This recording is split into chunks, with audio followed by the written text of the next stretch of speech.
What's up guys, welcome to the garage. We're doing a review of this GoolRC C12 today for TomTop. If you've not heard of TomTop, check a link in the description for their website and also a link in the description for this truck. So it's a 1/12 scale Truggy, it's a GoolRC C12. This shares the chassis with lots of other stuff out there, loads of other manufacturers sharing the same chassis as this, and they all look pretty similar. It's a 1/12 scale rear wheel drive, it's got a 390 motor, combined ESC and receiver, and a steering servo, so fully proportional throttle and steering on this.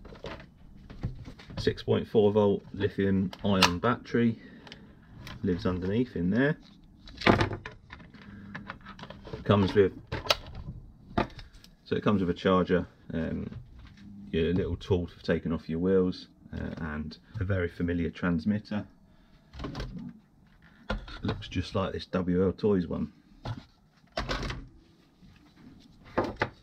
You've got throttle dual rate, so you can slow it down, and you've got your steering trim there as well. I really like these controllers. The reason I like these is because you can drive one-handed throttle control with your finger, and then the wheel is close enough for your thumb as well. But yeah, I like these controllers. Cheap, but do the job really well. So underneath, the front and rear of this are pretty much identical. You've even got your steering uprights and stuff in there, and your steering rods on the back. So you can adjust the track on the back there if you wanted to, or if you were really adventurous, you could make this four-wheel steer. So yeah, identical pretty much front and rear. Your steering servo being in the front there. So let's take the body off and have a look.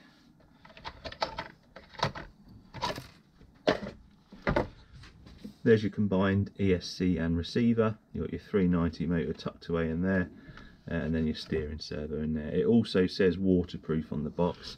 I'm not sure these are waterproof. It might be splash proof, but I'm pretty sure these aren't waterproof, so I'm not sure whether I recommend driving it through a swimming pool. Suspension's pretty good on this for a budget truck. A lot of the time they can be really springy, whereas this isn't too bad. Friction shocks, definitely not oil filled, but easy enough to upgrade these. They look like a standard size, and they are fitted on pretty much the same as you see other ones. And looking at it as well, you've got some different mounting points there, so you'll be able to adjust the ride height of this. So all good. I've already taken this out, so took it out for a bash earlier and done a bit of a speed run. So we'll have a look at the speed run. The box for this says 35 kilometers an hour, and you know what I always say about these companies that put the speeds on the box. I think they just pick a random number and chuck it on there. And I knew straight away this definitely wasn't going to do 35 kilometers an hour. But as you can see, a nice respectable 25 kilometers an hour. 25 kilometers an hour is all right for this. However, it does take a while to get there. It's quite a big and heavy lump with these big wheels, and it's a little bit underpowered. So even though it does get to 25 kilometers an hour, it's not the fastest thing to get there. On flat ground, like tarmac, on very short grass, this is absolutely fine. Grass a little bit long, it does struggle a bit, but I've seen a lot worse. Good fun, good for the kids, and this is going to be another one of them trucks that I recommend for kids. Easy to bash, tough. It's not overly fast, so it's not too fast, but it's not slow either. Much better than them toy grades that you get out there. Borderline hobby grade. You can upgrade these with the electronics and the suspension. Spare parts, there's a few spare parts around, and so many of these trucks about. Like I've said, the chassis is shared by loads of them, so there are parts about. Cheap to upgrade, and good fun really. So I have already put a 7.4 volt lithium ion battery in this.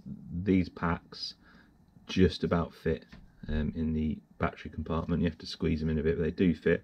I made a little adapter up to fit the Dean's connector, and I got 28 kilometers an hour, so not a massive difference, but it did improve it a little bit.